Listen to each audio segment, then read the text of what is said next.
మసీదులో కూర్చున్న వారికి, చుట్టుపక్కల మైక్ ద్వారా అయినటువంటి సోదర సోదరీమణులందరికీ కూడా అస్సలాము అలైకుం వరహమతుల్లాహి వబరకాతు. మీ ముందు ఖురాన్లో ఉన్న 2 అధ్యాయాలు, చిన్న అధ్యాయాలు చదివి వినిపించాను. వాటి అర్థం తెలుసుకుందాం. అల్హాకు ముత్తకాసుర్, సూర్య తకాసుర్, హత్తాజుర్ తుముల్ మకాబిర్. అల్హాకు ముత్తకాసుర్ హత్తాజుర్ తుముల్ మకాబిర్. మీరందరూ కూడా ఒకరిని మించి ఒకరు సంపాదించాలనే వ్యామోహంలో పడిపోయి, ఏ వ్యామోహంలో పడిపోయారు? సంపాదన. అన్నకంటే తమ్ముడికి ఎక్కువ సంపాదించాలనే ఆశ, తమ్ముడి కంటే అన్న ఎక్కువ సంపాదించాలనే ఆశ, పక్కన వాళ్ళకంటే మనం బాగుండాలి, చుట్టుపక్కల వాళ్ళందరికంటే మనం బాగుండాలి.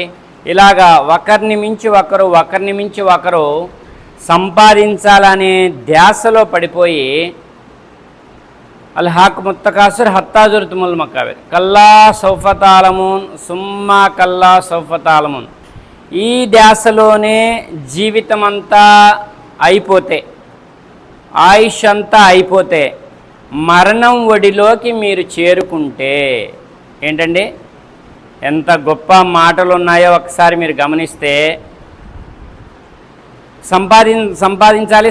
చూస్తుండగానే జీవితం ఎలా ఉంటుందంటే ఒక ఐస్ క్రీమ్ మాదిరి. వెన్నపూస అంటే అందరికి అర్థం కాదు. ఒక ఐస్ క్రీమ్ మాదిరిగా ఉంది. ఐస్ పెట్లో నుంచి తీసినప్పుడు మాత్రం గట్టిగా ఉంటుంది. ఆ తర్వాత అది కొంచెం సమయం బయటికి తీసిన తర్వాత కరగటం మొదలవుతుంది. చూస్తుండగానే మొత్తం అది మనం తీసుకోపోతే మొత్తం కరిగిపోద్ది. జీవితం కూడా అంతే. చిన్నప్పుడేమో ఇంటర్ దాకా, 10th దాకా, 20-21 సంవత్సరం, 25 సంవత్సరాల దాకా ఇంకా నీ చిన్నపిల్లగానే, ఆ చిన్నపిల్లగానే 20 సంవత్సరాలు దాటేదాకా చిన్నపిల్లగాలే.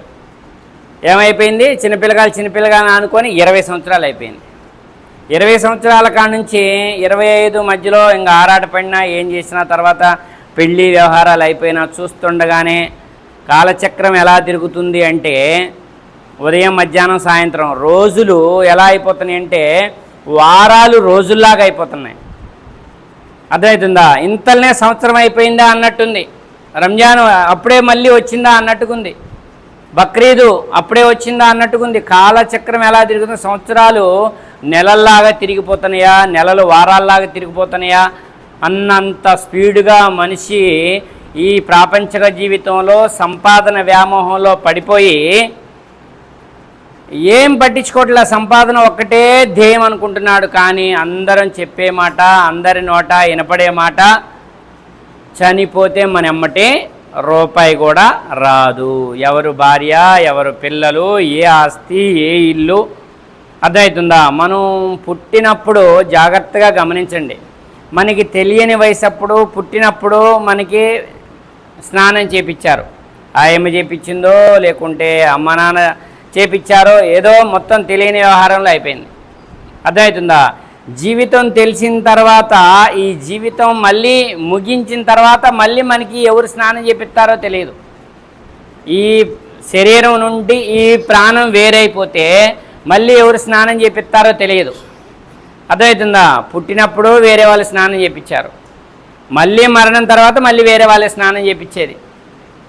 ఎందుకు పుట్టాము, మధ్యలో జీవితం ఏం చేశాము, సంపాదన అయితే మన ఎమ్మటి రావట్లేదు, మళ్ళీ ఈ శరీరం నుండి ప్రాణం వేరైపోయిన తర్వాత తీసుకుపోయి ఖననం చేస్తారు.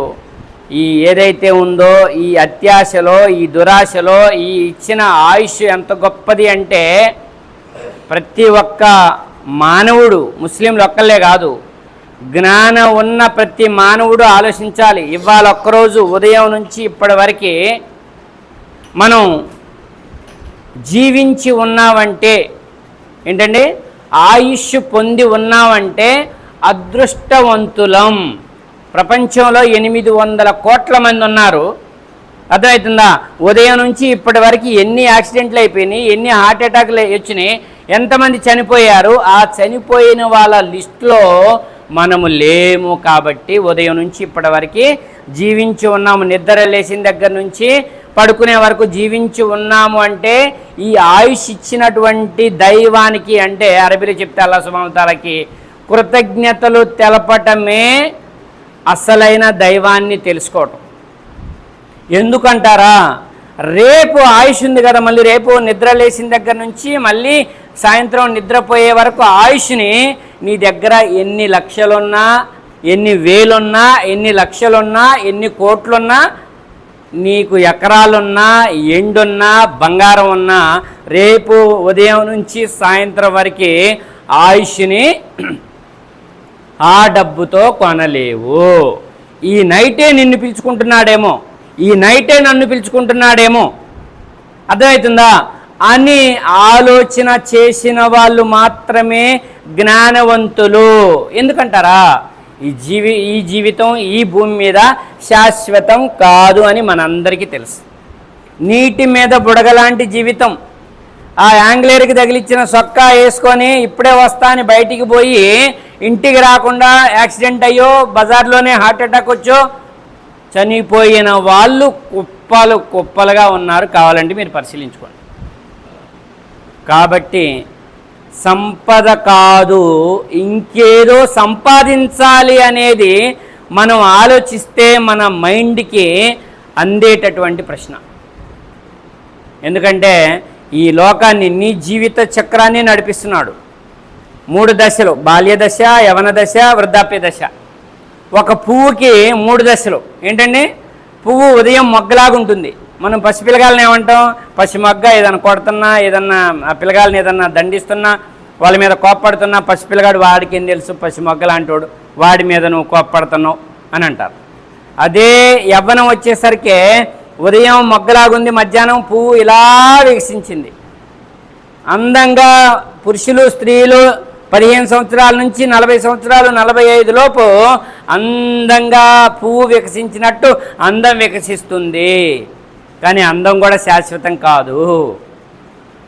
సంపద శాశ్వతం కాదు, అందము శాశ్వతం కాదు. ఇక్కడ ఏది శాశ్వతం కాదు. ఈ శరీరము శాశ్వతం కాదు, ఈ ఆత్మ శాశ్వతం కాదు. యవ్వనం అయిపోయిన తర్వాత మధ్యాహ్నం వికసించిందిగా ఇలాగ పువ్వు, సాయంత్రానికి పొద్దుగుకే సమయానికి ఆ పువ్వు ఏమవుతుందండి, ఆ పువ్వు ఏమవుతుంది, ఆ పుష్పం వాడిపోతుంది.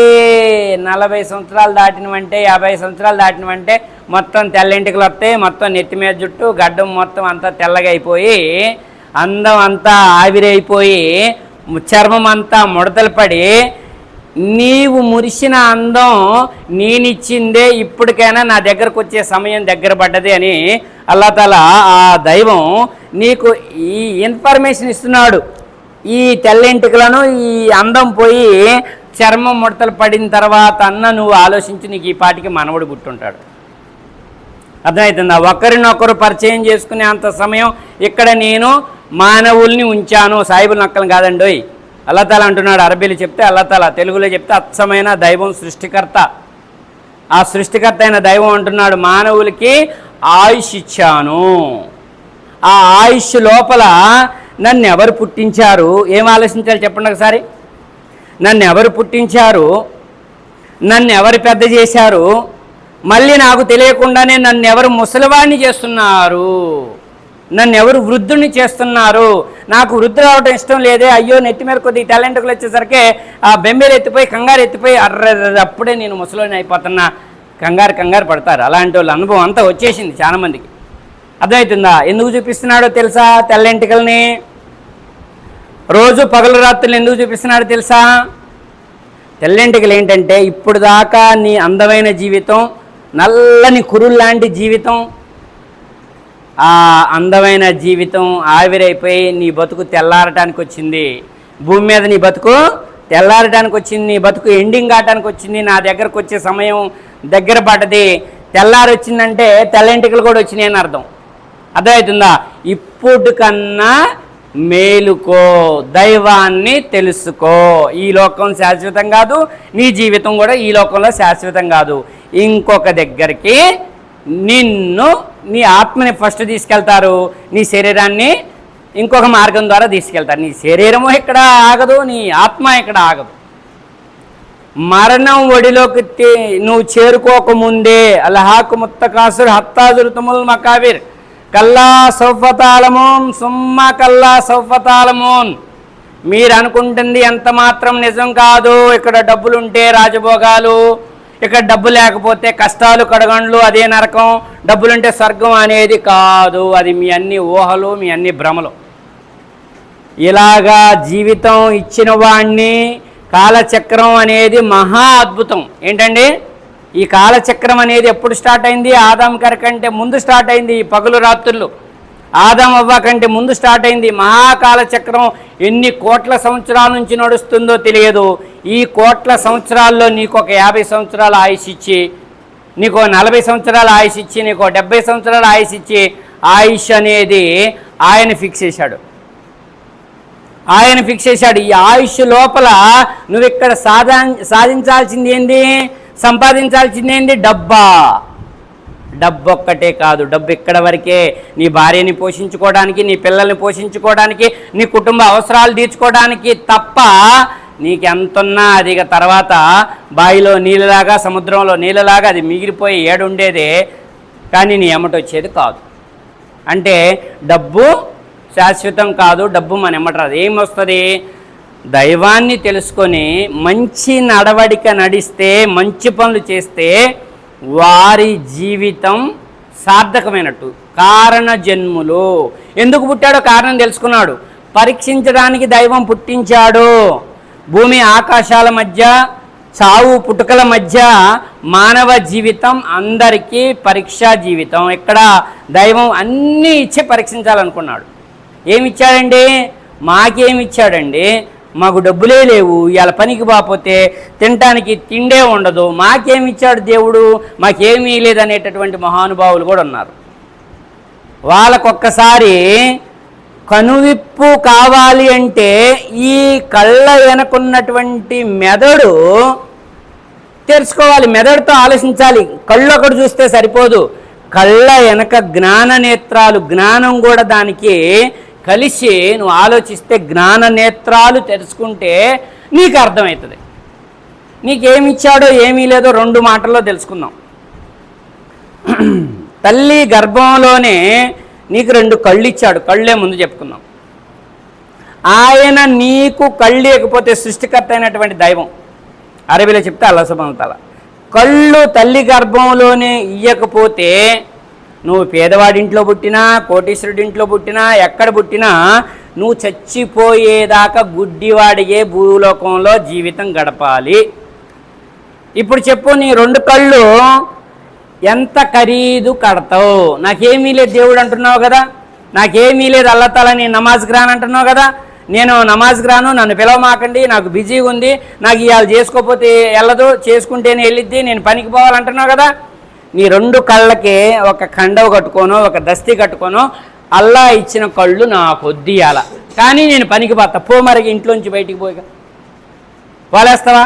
పోని నీ కళ్ళకి విలువ ఎంత కడతావు? 1,00,000 ఇస్తే నీ 2 కళ్ళు ఇస్తావా? 2 లక్షలు ఇస్తే ఇస్తావా? 50 లక్షలు ఇస్తే ఇస్తావా? 1,00,00,000 రూపాయలు ఇస్తే ఇస్తావా? కోటి ఇవ్వటానికి సిద్ధంగా ఉన్నారు ఇవాళ. అర్థమవుతుందా? అంటే 1,00,00,000 రూపాయలు పెట్టినా కొనలేని కళ్ళని ఆయన ఫ్రీగా ఇచ్చాడు. దాని విలువ మనకి తెలియట్లే. ఇక 2 చేతులు, 2 చేతులకి ఒక్కొక్క చేతికి 5 ఏళ్ళు. నువ్వు అన్నం తినాలన్నా, అన్నం కలపాలన్నా 5 ఏళ్ళు వాడ మాకు. ఎక్కడ కీలు వంగాలి, ఎట్ట కలపాలి, మోచేయి వంగాలి. అర్థమవుతుందా? మోచేయి వంచకుండా నువ్వు ముద్ద అన్నం తిను. నిన్ను తల్లి గర్భంలోనే అరికాలు నుంచి నెత్తిదాకా నక్కసిక్క పర్యంతం అద్భుతమైన రీతిలో నిన్ను సృజించిన దైవం అంటే అల్లాహ్ సుబ్హానహు వ తఆలా. అంటే ఇప్పటిదాకా నువ్వు ఆలోచించలే, నీ జ్ఞాన నేత్రాలు తెలుసుకోలే. రోజు చీకట్లో ఎలాగ నిద్రపోతున్నావో, ఆ అల్లాహ్ ఎవరో తెలియని, ఆ దైవం ఎవరో తెలియని అజ్ఞానపు చీకట్లో నువ్వు నిద్రపోతూ ఉన్నావు. అందుకే ఆయన అంటున్నాడు, రాత్రి అనేది అజ్ఞానం లాంటిది, వెలుగు అనేది జ్ఞానం లాంటిది. నీకు నిద్ర పుచ్చుతున్నాడు. నువ్వు కూడా దేవుడు ఎవరో తెలియక ఇప్పటిదాకా నిద్రపోయావు. ఇప్పుడు తెల్లారు వచ్చింది, పనికి పోవాలి, గబగబ లేచి క్యారేజ్ కట్టు ఆమెని ఇంటి ఇల్లాలని లేపుతారు. అర్థమవుతుందా? తెల్లారు వస్తుంటేనే నీలో లేవాలి అనే ఆలోచన మొదలైందే, మరి నీ జీవితం తెల్లారిపోతుంది. ఆడ తెల్లారగానే లేచావు, క్యారేజ్ కట్టుకున్నావు, పనికి బయలుదేరి ఉరికావు. ఇక్కడ నీ తెల్లింటికలు వచ్చినాయి మొత్తం.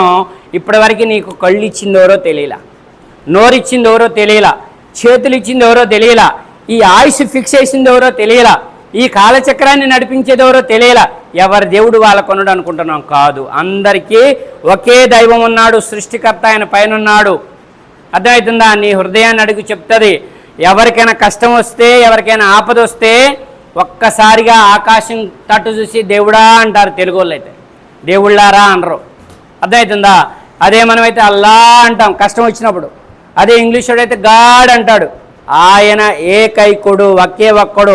ఇద్దరిని దేవుళ్ళుగా చేసుకోకండి, ముగ్గురిని దేవుళ్ళుగా చేసుకోకండి, ఎంతమందిని దేవుళ్ళుగా దేవుడు మాత్రం ఒకే ఒక్కడు. 2వ అధ్యాయం 163వ వచనంలో మీ దేవుడు ఒక్కడే, దివ్య ఖురాన్. ఆ కరుణామయుడు, ఆ కృపాకరుడు తప్ప మరొక దేవుడు మీకు లేనే లేడు. 112వ అధ్యాయం 1వ వచనం కుల్ హువల్లాహు అహద్, ఆ అల్లా అద్వితీయుడు, 2 కానివాడని వారికి చెప్పండి. ఏ గ్రంథమైనా దేవుడు అక్కడని చెప్తుంది. ఆ అన్ని గ్రంథాలని ధృవీకరిస్తూ చివరి దైవ గ్రంథంగా దివ్య ఖురాన్ వచ్చింది. ఎందుకు అంటే అజ్ఞానంలో దేవుడెవరో తెలియక, ఆయన్ని ఎలా ఆరాధించాలి, ఎలా నమాజు చేయాలో తెలియక జీవితం గడుపుతూ సంపద వ్యామోహంలో చిక్కుకుపోయి భార్య ప్రేమ, పిల్లల ప్రేమ, సంపద మీద ప్రేమతో ఇలా మాయలో పడిపోయి జీవితం అంతా అయిపోయి అయ్యో అని ఒక్కసారిగా చచ్చిపోయాక నోరెళ్ళబెడితే అది మానవ జీవిత సార్థకం కాదు. దైవాన్ని తెలుసుకొని అన్ని పనులు మనం బాధ్యతగా చేసుకుంటూ అల్లా పట్ల, ఆ దైవం పట్ల కూడా మనం బాధ్యతగా ఉండాలి. అజా అయితే ఫస్ట్ నమాజ్ చేసుకోవాలి, మసీదుకి వచ్చేయాలి. జుమ్మా ఎంత పని ఉన్నా కానీ అల్లాకి దగ్గరయ్యే రోజు, నీ బాధలు ఏ అయితే ఉన్నాయో చెప్పుకునే రోజు, నీ అప్పులు తీర్చమని అడిగే రోజు. అర్థమవుతుందా? ఎందుకు చెప్పుకోవాలి, ఏంటి నాకేంటి అని అంటే, నీ కంట్లో, కన్నును సృష్టించిన కంటిలో ఎన్ని నరాలు ఉన్నాయో ఆయనకి తెలుసు. ఆ నరాల్లో ప్రవహించే రక్తాన్ని నడిపించేది ఆయన. నీ మెదడులో ఎన్ని నరాలు ఉన్నాయో ఆయనకి తెలుసు. ఆ నరాలని, ఆ మెదడుని సృష్టించింది ఆయన, దాంట్లో రక్తాన్ని నడిపించేది ఆయన. నీ గుండెలో ఎన్ని నరాలు ఉన్నాయో ఆయన తెలుసు. నీ నెత్తి మీద ఎన్ని ఎంట్రుకలు ఉన్నాయో, నీ అణువు, నీ కణం సృష్టించింది ఆయన, ఆయనకి తెలుసు. ఫస్ట్ ఆయనకి చెప్పుకోవాలి నీ బాధలు. అప్పుడు ఆయన నా దాసుడు నా వైపు మరలాడు. ఒక తండ్రి చిన్న పిల్లవాడు ఏడిపిస్తూ ఒక బొమ్మ కావాలనో, ఒక సైకిల్ కావాలనో, ఒక పుస్తకం కావాలనో ఏడిపిస్తే వెంటనే ఆ తండ్రి ఎలా కొని పెడతాడో, అల్లా కూడా నువ్వు అడగగానే నా దాసుడు నా వైపు మరలాడు అని నీ బాధలు తీరుస్తాడు, నీ కష్టాలు తీరుస్తాడు, నీ యొక్క అన్ని బాధల నుంచి నిన్ను బయటపడవేసి నీకు మానసిక ప్రశాంతత ఇవ్వడంతో పాటు స్వర్గదారిని, నీ జ్ఞాన నేత్రాలని తెలిపి స్వర్గదారిని నీ ముందు పరుస్తాడు. అలా తెలుసుకోలేదనుకో సంపద సంపద సంపద, భార్య భార్య భార్య, పిల్లలు పిల్లలు పిల్లలు. ఇంకా ఈ వద్దని చెప్పట్లా నేను. నమాజ్తో పాటు భార్యని మంచిగా చూసుకోవాలి, తల్లిదండ్రులకు సేవ చేసుకోవాలి, పిల్లల్ని మంచిగా చదివియాలి, ఇరుగు పొరుగుతో సఖ్యతగా ఉండాలి, అన్ని చెడు పనులకి దూరంగా ఉండాలి, తాగుడు వ్యవహారం అవన్నీ బంద్ చేయాలి, వ్యభిచారం కానీ దొంగతనం కానీ నీ మైండ్లో, నీ యొక్క హృదయంలో 2 పెట్టాడు ఆయన, మంచి మార్గము చెడు మార్గము. నువ్వు దేన్ని ఆలోచించుకుంటూ దేని వైపు నడిస్తే దాన్నే నీ ముందుకు తీసుకెళ్తాడు ఆయన. బలవంతంగా నిన్ను మంచి దారిలోకి తీసుకురాడు. నువ్వే తెలుసుకొని మంచిదారిని, ఆ మంచిదారిలో నడవాల్సిన బాధ్యత నీ మీద పెట్టాడు. ఆ బాధ్యతను నువ్వు విస్మరించితే, నువ్వు చెడు వైపు నడిస్తే, చీకట్లో నడిస్తే జీవితం చీకటిమయం అయిపోతుంది. జనాలందరూ తిడతారు, ఆ దుర్మార్గుడు, వాడు బొడ్డు, వాడు బైరాగి, ఆ భార్య తిట్టిద్ది, పిల్లలు తిడతారు, సమాజం తిట్టిద్ది. ఆ జీవితం కావాలా? భార్య మంచిగా చూసుకున్నావు, భార్య పొగిడిద్ది, ఇలాంటి భర్త దొరకటం నా అదృష్టం అని. పిల్లలు వాళ్ళని మంచిగా చదివిస్తున్నావు, వాళ్ళు మా ఇంత మంచి అబ్బ దొరకటం, మా తండ్రి దొరకటం మా అదృష్టం అంటారు. వాళ్ళు పెరిగి పెద్దోళ్ళు అవుతారు. అవన్నీ వాళ్ళు ఎంత మంచి పనులు చేస్తే అవన్నీ నీకు పుణ్యాలుగా, నీ కూడా సవాబు కిందకి రాయబడతాయి. తల్లిదండ్రులకి సేవ చేసుకున్నావు, ఆ తల్లిదండ్రులు ఎలాంటి కొడుకుని కనటం మాకు అదృష్టం అని చెప్పి వాళ్ళ దీవెనలు ఉంటాయి, వాళ్ళు దువాలు చేస్తూ ఉంటారు. ఈ జీవితం కావాలా, ఈ జీవితం కావాలా, నీలో మంచి పెట్టాడు, చెడు పెట్టాడు. దేనిని ఎంచుకొని నువ్వు ముందుకు నడుస్తావో దానిలోనే నీకు వ్యర్థ జన్మ, కారణ జన్మ 2 ఉన్నాయి. జీవితం అయితే ఆగదు. నువ్వు చెడు గడిపినా ఆయుష్ అయిపోయాక చచ్చిపోతావు, మంచి గడిపినా ఆయుష్ అయ్యాక చచ్చిపోతావు. మంచి గడిపితేనేమో మంచి ఫలితం స్వర్గం ఉంది, చెడు గడిపితేనేమో ఈ జీవితంలో ఇక్కడ అందరూ తిడతారు, ఇక్కడ శాపం ఉంది, చచ్చిపోయాక నరకం ఉంది. ఇదే మానవ జీవిత పరమార్థం. స్వర్గం ఒకటి చూసి ఇచ్చాడు, నరకం ఒకటి చూసి ఇచ్చాడు. ఇదంతా నువ్వు చెబితే మీరు నమ్మాలా అంటే దానికి తర్వాత మీకు ఎన్ని సమాధానాలు కావాలంటే అన్ని సమాధానాలు గ్రంథాల్లో ఉన్నాయి. పెద్ద పెద్ద ప్రవక్తలు అడిగారు, నువ్వు అడగటం కాదు. పెద్ద పెద్ద ప్రవక్తలు అడిగారు, పెద్ద పెద్ద సమాజాలకి స్వర్గ నరకాలను ఎలా చూపించాడు, ఆ లోకం ఉందని ఎట్ట గ్రహించాలి, అవన్నీ గ్రంథాల్లో భద్రంగా రాయబడి ఉన్నాయి. నువ్వెంత, నీ ఆయుష్ ఎంత, ఈ సృష్టి కాలం ఎంత, నీ ఆయుష్ ఎంత, నువ్వు ఆయన్ని అడిగే అంత తోడివే. నువ్వు ఒక్కసారి ఆలోచించితే అన్నీ నీ ముందుకే సమాధానాలు ఇలాగా వచ్చి నీ ముందు వాళ్తాయి. కాబట్టి అందరూ కూడా రేపు జుమ్మా, రేపు శుక్రవారం నమాజ్కి మధ్యాహ్నం జుమ్మా నమాజ్కి రావాల్సిందిగా ఆహ్వానిస్తూ, మార్పు, నేను మంచిగా మారాలి, నేను అల్లాహ్ని తెలుసుకోవాలి, జ్ఞానంతో ఐసారి రావటం, నమాజ్ చేయటం, వెళ్ళిపోవటం అలా కాదు. జ్ఞానవంతమైన నమాజ్ చేయాలి, అర్థవంతమైన నమాజ్ చేయాలి, భయభక్తులతో ఉన్న నమాజ్ చేయాలి. అర్థమవుతుందా? మంచిగా నేను జ్ఞానం తెలుసుకొని ఎక్కడున్న అల్లాహ్కి భయపడుతూ జీవితం గడపాలి, నా కుటుంబాన్ని నేను మంచి దారిలో నడిపించుకోవాలి, సమాజానికి నేను ఆదర్శంగా ఉండాలని ఎవరికి వాళ్ళు నియత్ చేసుకోండి, సంకల్పం చేసుకోండి. అనుక్షణం మసీద్తో అనుబంధం పెంచుకోండి, అల్లాహ్తో అనుబంధం పెంచుకోండి. జీవితం వెలుగులో ఉంటుంది, సార్థకత అవుతుంది, శుభాలు ఉంటాయి, ఎక్కడున్నా శుభాలు ఉంటాయి. ఇదే మానవ జీవిత పరమార్థం. అలాంటి జీవితాన్ని జీవించేటటువంటి అనుగ్రహాన్ని అనుగ్రహించమని అల్లాహ్తో దువా చేస్తున్నాను. ఆమీన్. వాకిద్ అల్హమ్దులిల్లాహి రబ్బిల్ ఆలమీన్. అస్సలాము అలైకుం వరహ్మతుల్లాహి వబరకాతుహు.